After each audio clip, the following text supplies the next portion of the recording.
Does the modern church have an age play problem? That's the conversation today. Are they all waiting for daddy? Buckle up.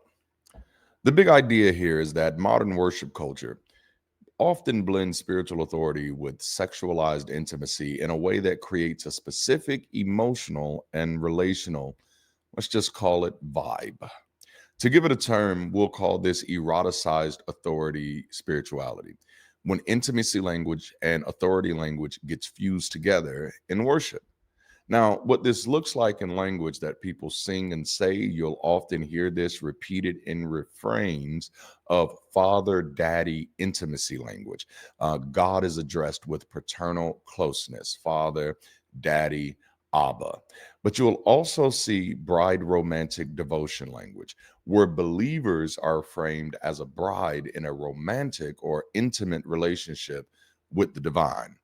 You will also see filling and takeover language. Worship uses possession style metaphors like fill me up until I overflow, or come inside me until I won't no more, or consume me, or take over otherwise, which leads us to surrender and ownership language, which you'll often find in both lyrics and prayers that emphasize submission.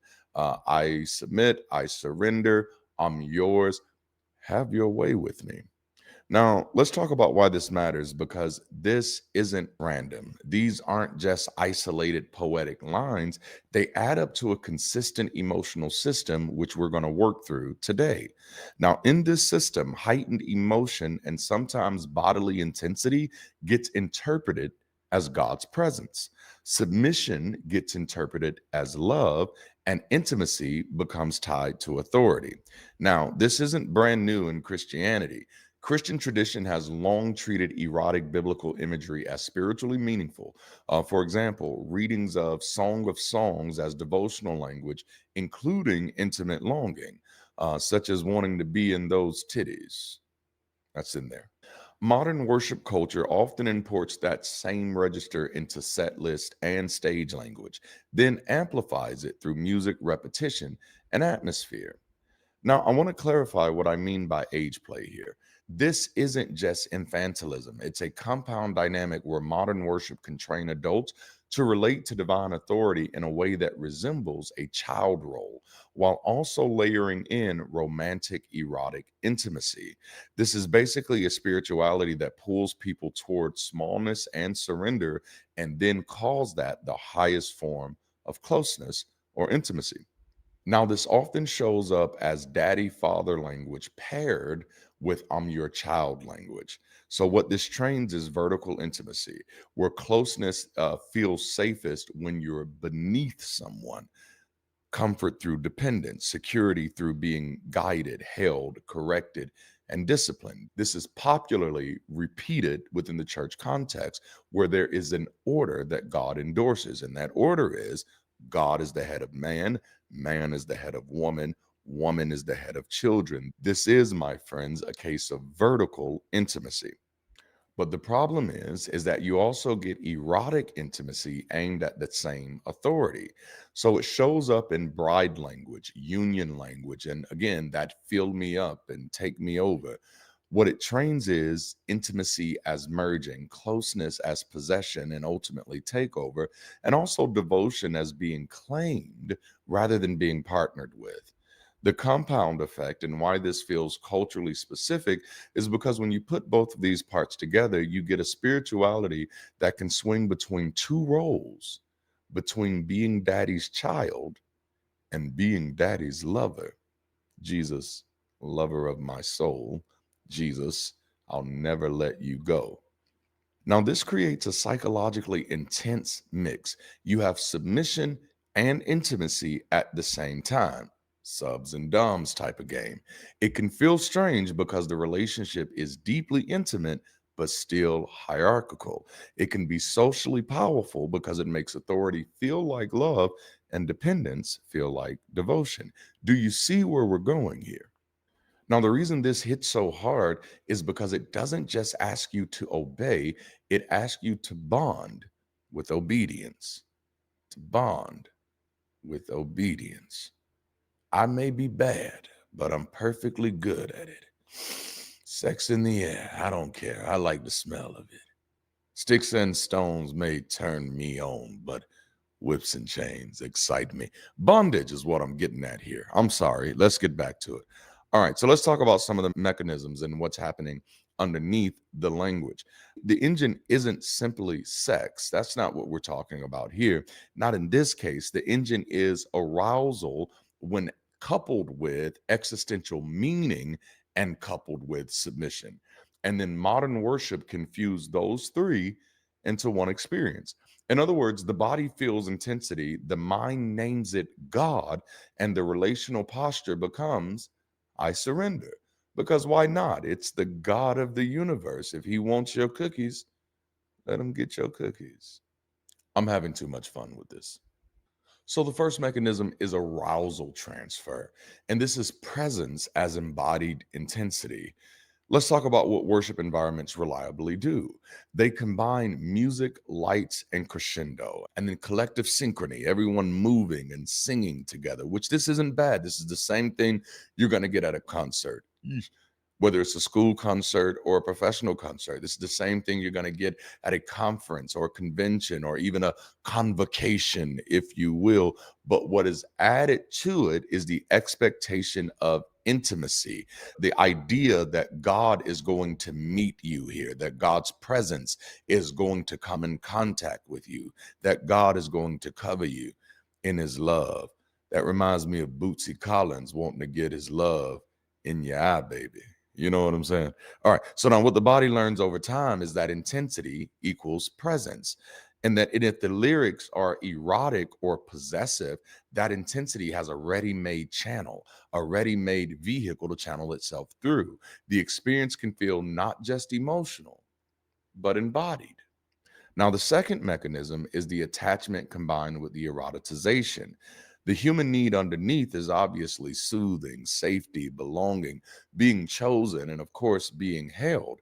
But what happens when those needs get fused with romantic or even erotic metaphors? Well, dependence can start to feel like romance, and romance can start to function like dependence. You're not just believing in God, you're bonding to God in a way that can blur comfort, desire, and surrender. Which leads us to our third mechanism that's at work is moral licensing and compartmentalization. Now, let's talk about how the split forms. Intimacy with God becomes the ultimate sign of purity. So the emotional high can become proof of spiritual health and depth.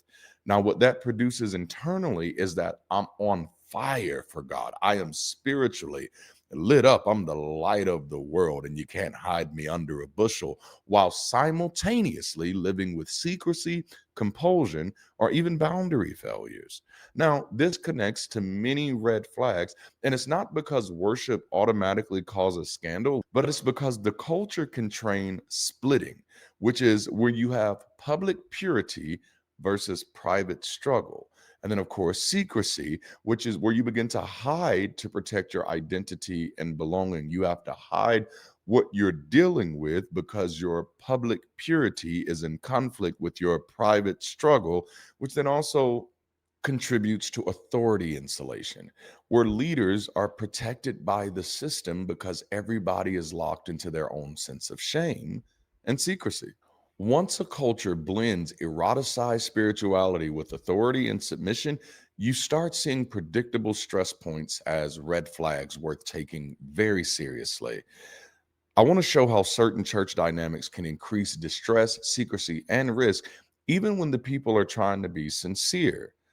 Even in the most sincerest of denominations, you'll often find during their event convocations that pornography rates often spike at local hotels.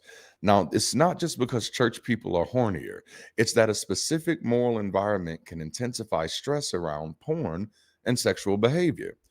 Moral incongruence, believing porn is deeply wrong while actually engaging it, predicts self perceived addiction and distress, even when controlling for other factors.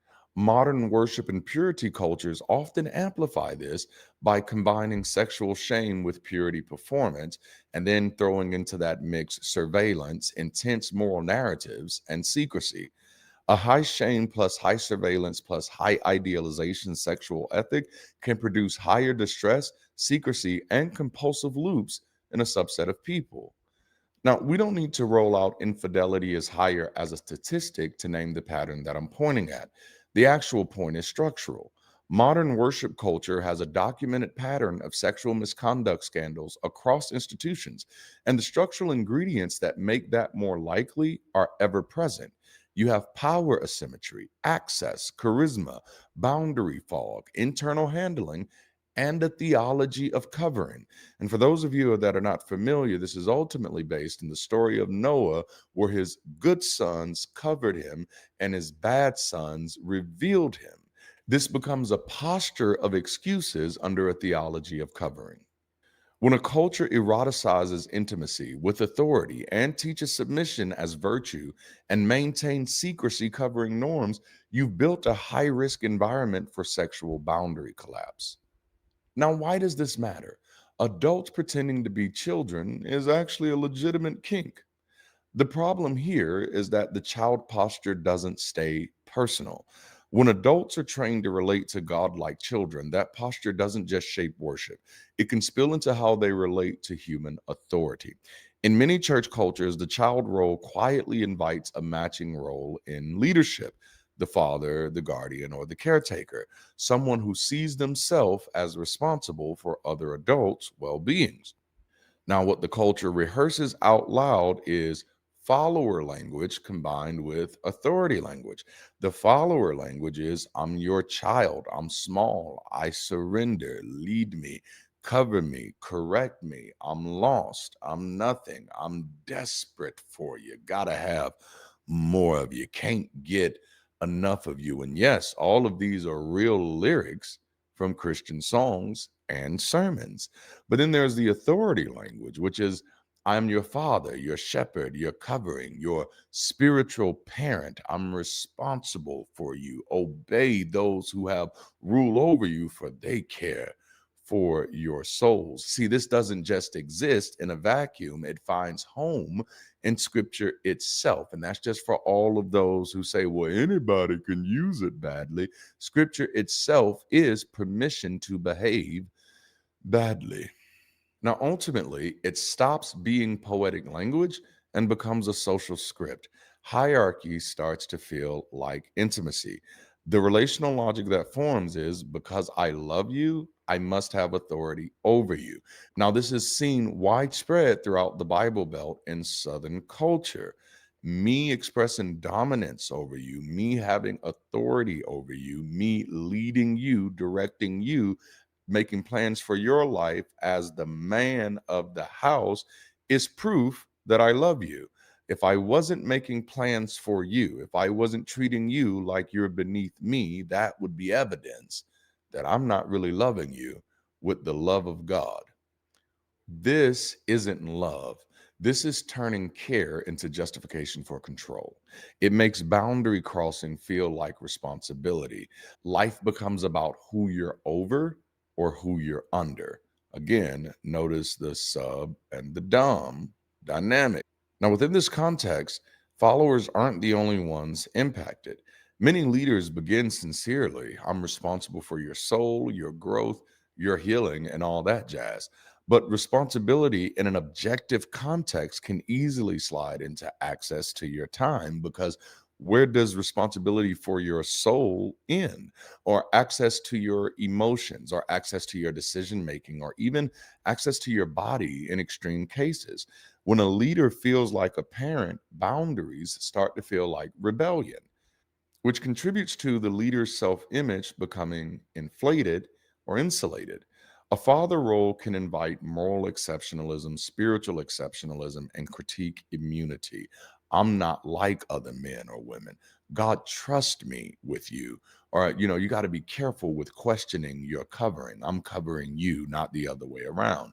This is how paternalism turns into untouchability. Attachment can then get mistaken for legitimacy. When followers bond hard, leaders can misread dependency as fruit. They can misread vulnerability as favor, intimacy as anointing, and access as trust. The closer people feel, the more right the leader can seem, whether or not they're safe. Now, the biggest risk to followers, especially staff and mentees, is that regression itself becomes a virtue. If childness or childlikeness is holy, then wanting direction looks like humility, lacking autonomy looks like surrender, and needing constant reassurance looks like devotion. The follower learns that I am safest when I am made small, and then transference becomes fuel instead of risk. People often bring father hunger and parental wounds and abandonment wounds, loneliness and trauma, and all of that is real. The risk is when a church treats that as discipleship fuel instead of something to safeguard and something to heal. The leader then becomes the safe man, the father you never had, or the mother you always wanted, the only one who truly understands you, or even worse, the voice of God in your life. That is a grooming friendly emotional architecture where dependency reduces resistance. A dependent follower is easier to control because dissent feels existential. If I lose this leader, I lose God. If I leave, I'm abandoning the only family that I have. And if I speak up, I'm betraying love. I mean, true godly love. Now, let's talk about where the age play insight becomes even more concrete, which is the grooming pathway. Now, not everyone is a predator. The point is that the system can create a predictable path that predators or undisciplined leaders can slide down. So it starts with special concern. I'm going to take you under my wing. And then it transitions into private access, where there's text and late calls and closed door counseling.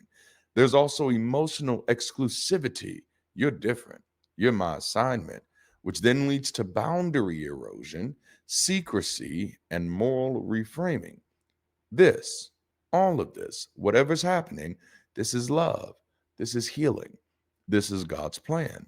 The father child scripts make the early steps look virtuous, not suspicious. Once the father role is normalized, modern worship often carries a parallel bridal romantic intimacy register where there's union, there's feeling, being again taken over and getting that love all over you. Together, those registers can blur protective closeness versus possessive closeness, spiritual intimacy versus erotic intimacy, and care versus claim.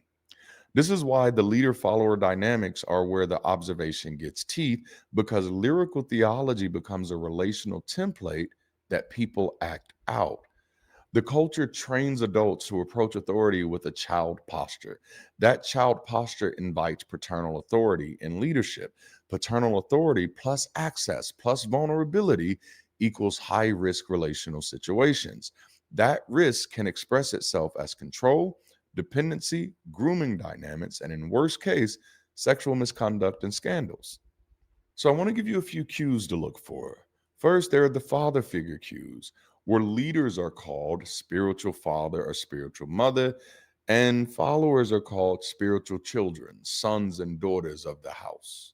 There's also the covering language as protection from critique, and that sword cuts both ways. It's I'm covering you, so who are you not to cover me?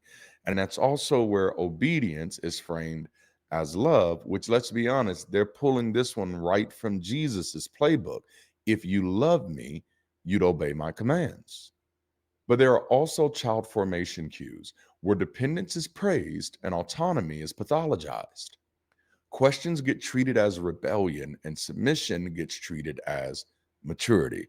I actually went through this. There are access cues where you'll begin to see things like private counseling without safeguards, or blurred staff boundaries, late night calls, or emotional reliance. I just got to hear your voice. Or leaders playing therapist, boss, parent, and friend. That's too many hats without enough qualifications. And then also the secrecy cues, which are very common in charismatic circles. Don't touch the anointed. All issues need to be handled in house, in decency, and in order. The spirit of the prophets is subject to the prophets and all that jazz. Reputation protection begins getting prioritized over reporting and repair. Now, I know what you're thinking. This only impacts the church and the people who go there, but that's not quite true. There is a consistent bridge from worship language to political imagination and fantasy. The I am a child and I need a father posture isn't just a private devotion style. It can become a psychological solution and a social arrangement that scales. It scales from God to church leadership, and then from church leadership to political leadership. When people are trained to locate safety in father authority, politics can start to feel like family drama, where children need dad and dad restores order. Now, isn't that literally the focal message of Christianity? That you desperately need a daddy? Yikes. Before we wrap up, let's explore the psychological needs that make adult as child feel good in this context. Well, first, there's safety under certainty. When life feels volatile, whether that's identity, economics, culture, or even family, be a child offers instant stability. Someone bigger is in charge, so the world has a plan, and anxiety becomes trust. Attachment to God frameworks treat God like an attachment figure for comfort, proximity, and a secure base. But there's also relief from agency burden. Adult agency is costly. There's uncertainty, there's responsibility, there's moral ambiguity, and most uncomfortable, there are trade offs. Childness outsources decision fatigue. Tell me what to do. I'll submit. I'll obey. This is literally the prayer life of most Christians. But then there's also the hunger for discipline and containment. And honestly, this one was my hook. This is how they got me, hook, line, and sinker. The manifested language becomes hold me, correct me, and discipline me, which can be a desire for boundaries that feel loving, order that feels moral, and punishment that feels meaningful. A theology that's based on an absent father absolutely resonates with people who grew up with an absent father. And so, what they begin to feel like they are most missing is a father. They begin to feel that the thing that is most missing from their lives is order and structure. That's what I thought. I thought because I grew up in dysfunction that what I most needed was a hard hand of correction. And if I didn't have that, I'd be forever lost. Paternal framing is sticky because it fuses care and control. But there's also intimacy without mutuality. The erotic devotional register can produce intensity and closeness without requiring equal power mutuality because the relationship is structurally asymmetrical by design, which leads us to cognitive closure and moral certainty. Child posture pairs well with high certainty systems, clear roles, clear enemies, clear rules, clear authority. Research on authoritarianism highlights patterns like submission to authority and dogmatic belief as contributing factors. One of the sociological conditions that intensify the child identity are hierarchical institutions that reward dependency. If the church operates like a household with spiritual fathers, a covering, and words like submit and don't touch the anointed, then adult development, purehood, transparency, and consent culture threatens the entire structure. The institution can relabel adulthood as pride and dependency as humility. High sexual moralization plus private struggles then produces shame, secrecy, cycles, and public blowups. The point isn't that worship causes infidelity here, but that the system can heighten distress and compartmentalization while insulating authority. When community ties are thin, the church becomes family substitute, identity supplier, safety net, and meaning broker. In that environment, being a child in the house is a ready made belonging role. Modern worship culture often runs on effect and performance, stage charisma, presence, and emotional crescendos. That can create a dependency market where people return to that regulation and the feeling, and the leaders learn what language to keep the bond strong. Now, here's the rub. Once a culture trains adults to think of themselves as children who need a father, politics can start to feel like citizens as children, the nation as a household, and the leader as dear old dad. George Lakoff's nation as family framing is useful. Conservative moral psychology often maps into a strict father model where order, discipline, and authority are central virtues. This is why daddy's home language matters. It isn't just a political meme, it's a public enactment of the parent child political fantasy. A strong father returns, scolds the children, restores order. That should sound familiar because that's the message of the gospel that most Christians cling to. That one day God is going to return, scold the children, and return the order. This framing shows up explicitly in widely reported coverage of Daddy's Home content posted by the White House tied to Trump and NATO related remarks, including explanations that use the metaphor of children looking to a parent for reassurance. When adults are habituated spiritually and socially to be children who need a father, they become more receptive to politics that sells itself as a strongman dad who restores order and less practiced at the norms of democratic adulthood, mutual accountability, transparent reasoning, limits on power, and peer level civic responsibility. So the core chain here is that modern worship often eroticizes devotion. Modern worship also infantilizes devotion. And when you combine these two, you get our central observation, a sexualized dependency aesthetic that does real harm in personal lives and in politics. That's the age play observation. When merged with purity culture and moral surveillance, it heightens shame, secrecy, and moral incongruence to stress around sexual behavior. In power dense institutions, this becomes a risk factor for boundary violations, scandals, and institutional enablement in cover dynamics. The output is often stunted adult development in leaders and followers, compliance, splitting, fragility, and low accountability. The big point here is that when devotion is both eroticized and infantilized, then reinforced by purity surveillance and power insulation, it creates a culture of dependency that increases secrecy, risk, and stunted maturity. This is America. Thank you for hanging on to the end. Did you enjoy today's conversation? Have you identified some of these observations in your own experience? Whether follower, leader, or bystander in these dynamics, the impacts can be long lasting.